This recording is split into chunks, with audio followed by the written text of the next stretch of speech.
they successfully grab another piece of chicken down, I want you guys just to clap and shout and make some noise for them if they do grab the chicken again, all right? And I know that does sound kind of silly to applaud for alligators, but it really does wake them up.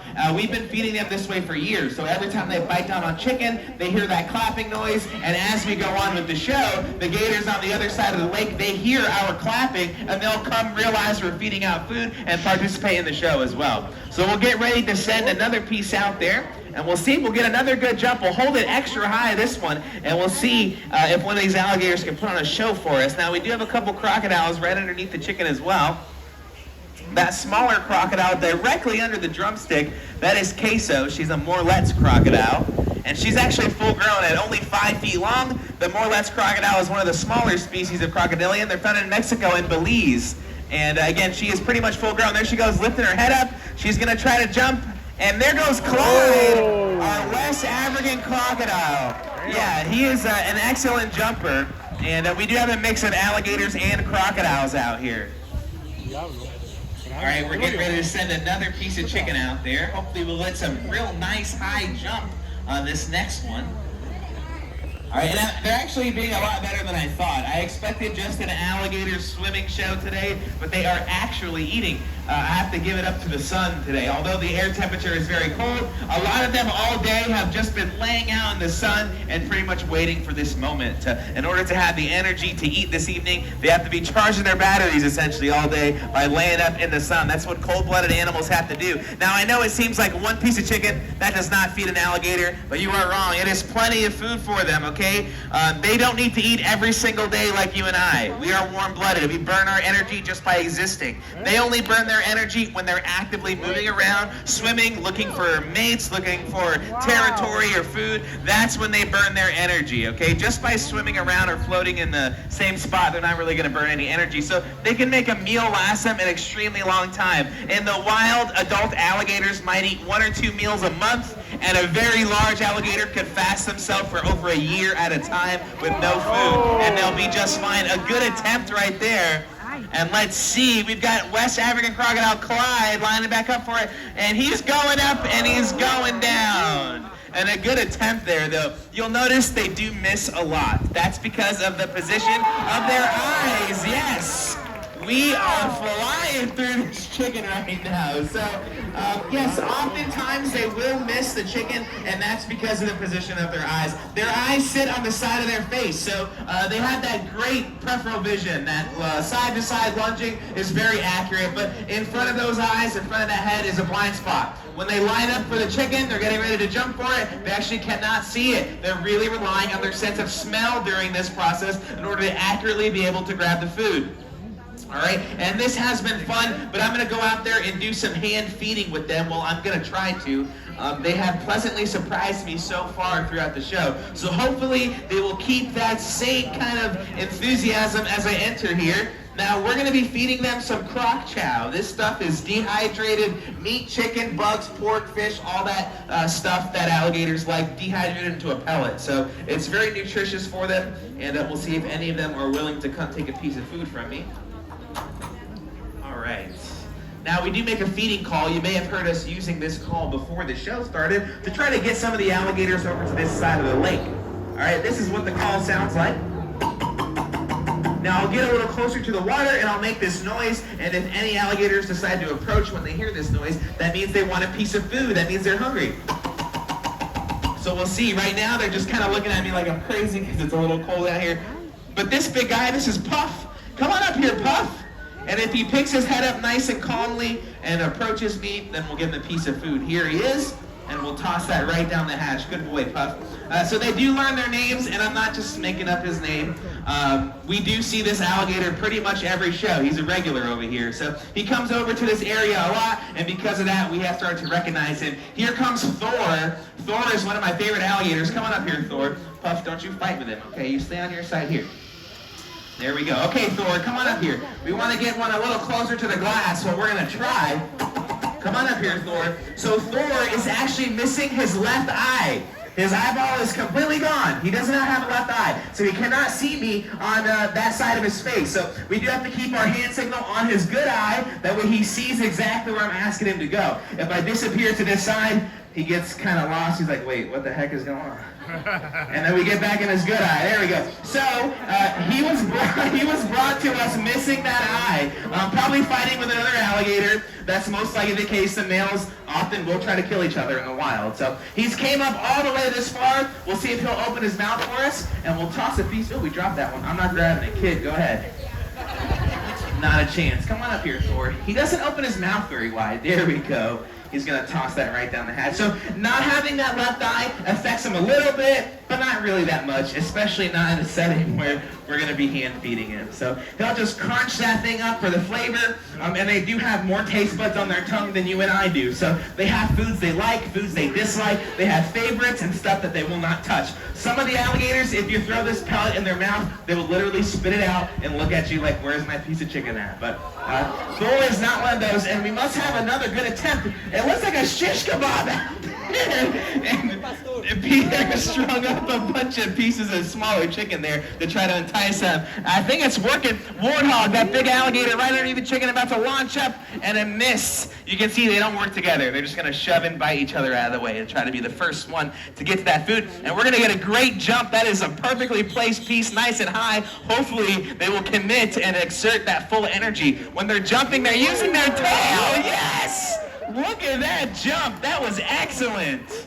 All right, they are killing it right now. We started the show, and I was like, oh, no, this one's going to suck. They're so cold. And they're actually very, very surprising right now as far as their appetite. So Thor is sitting nice and still. He heard his name. He's picking his head back up, and we're going to ask him to approach us again.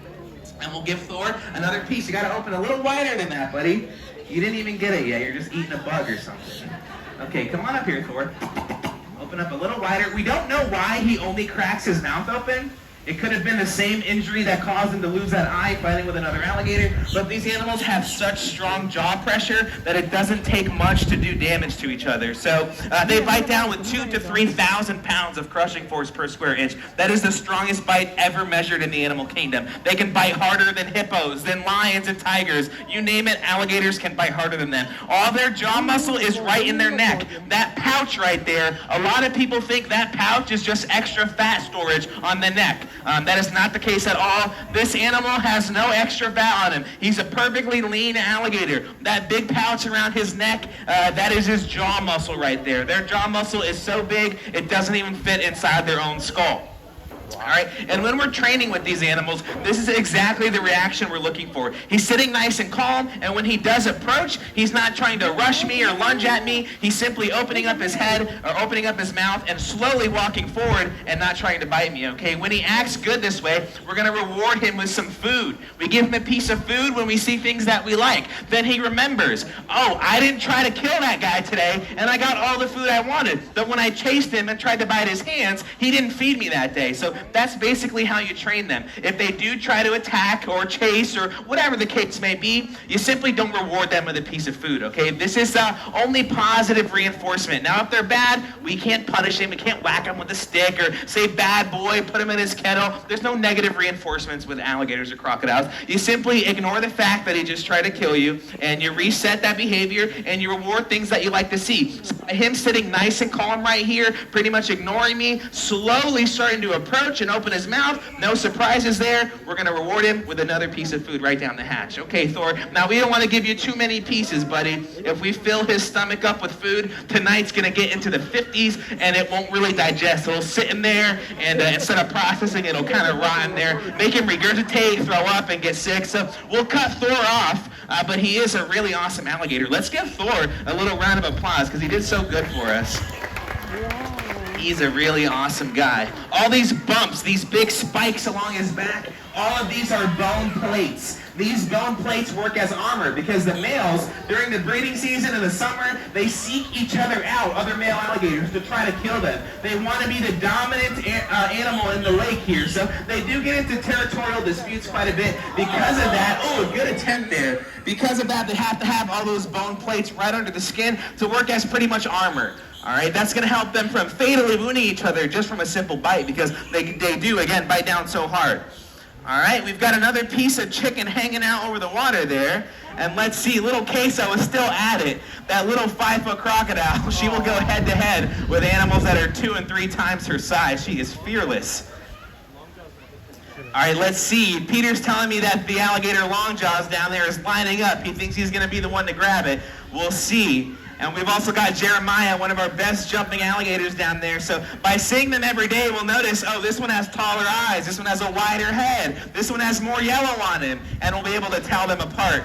Oh, he overshot it. That was longjaws. Peter, if that was a bet, I would have took your money right there, my friend. But maybe he'll swing back around and give it another attempt. All right, and I do see another alligator who's a regular to the show, Thor. Now, if Thor sneaks up on me, will you guys let me know? Yeah. Just one person. Okay. Yes. Yeah, thank you, my friend. You guys just want to see me get bit and dragged into the water, don't you? All right, I see my buddy Shrek. Come on over here, Shrek. And we'll see if he'll come up on land for us. Okay, Puff, I already gave you a few pieces. I'll give you one more, buddy. There we go. Come on up here, Shrek. And alligators, you'll notice when they open their mouth, a lot of times they're actually missing some teeth. And that's very, very common. These guys, again, they bite down so hard that they break teeth off left and right. Oh, our buddy Thor, nobody actually warned me. At least I couldn't hear you over the mic. Maybe you tried. But I'm on his blind side, so I think I'm safe over here. But thank you, guys. We got Shrek. Don't be shy, Shrek. Get on over here. I know you see Thor. They're actually very intimidated by other male alligators, so he's being a little nervous. Don't be such a baby. Come on up here. And you can hear that jaw pop. When he bites down on that piece of food, sometimes he's a little shy about it. You don't hear that jaw pop. But we'll see if we can get another one on the microphone. Okay, come on over here, Shrek. Call him over. We'll ask him to pick up his head. And we'll toss a piece right in. He was very gentle with that one again. But you'll notice he does have a snaggle tooth right in the front of his mouth. That's how we can tell him apart. Yes, we got another piece down.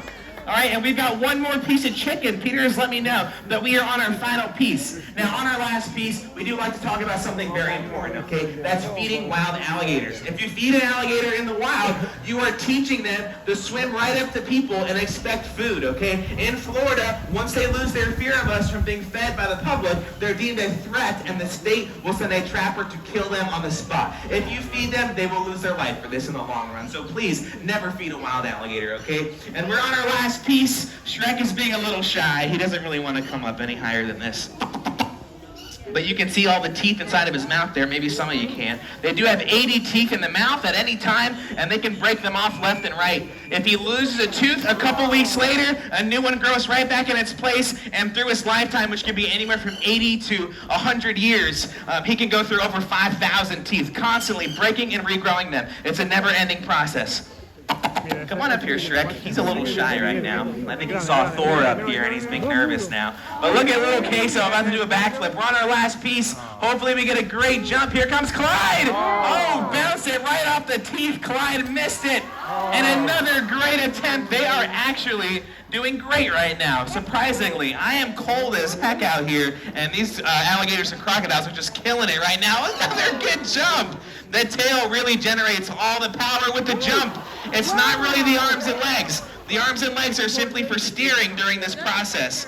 And there goes Clyde again. They're actually getting very excited for this last piece here. Shrek's being a pretty good boy. He's getting a little more confidence as we go up. And you can see he just tried to bite me there. So we're just going to ignore him for a minute. That way he remembers, oh, I tried to bite that guy. And then he didn't feed me for like 2 minutes. So that'll be his little bit of training session for the day. All right, we've still got that piece up. Oh! Bounced it right off the nose. Don't let the little ones fool you. The little ones are so athletic. They haven't become very heavy animals yet, so they can still jump very high on their own. They don't need to be these huge alligators in order to get a very high piece of chicken on the cable there. Some of the small ones are the best jumpers. For example, little Case. He's moonwalking. All right. We weren't laughing at you. We're laughing with you, okay? He's sinking under the water, all embarrassed now. All right, here comes little guy. Oh, right through the jaws. Didn't close his mouth quick enough. Shrek is just slowly backing up. He's always a little nervous when there's a big crowd up here. He's a shy animal for a large, intimidating alligator. Little Queso with a good jump. Here comes a small 5-foot alligator. Here she goes. And, oh, so close. They are really working for this last piece. I gotta give them an A for effort. Although they are not being too accurate because of the weather right now, they are still attempting and putting in their best energy right now. Here comes Clyde, the West African crocodile, and he's gonna close it out. Give it up for all the animals in the lake. They are the stars of the show. And thank you guys. You have been an amazing audience. The best crowd I've had for a feeding show in quite some time. So I really appreciate that. Our next show is scheduled at 3:45. That's the Crusher show. If he gets in the water, we will do the show. If he stays on land, he won't train with us. He won't eat any food. He won't even turn his head. So if he stays on land, we'll cancel that 3:45 show. If he gets in the water, it is on. We'll see you guys later. Thanks for watching.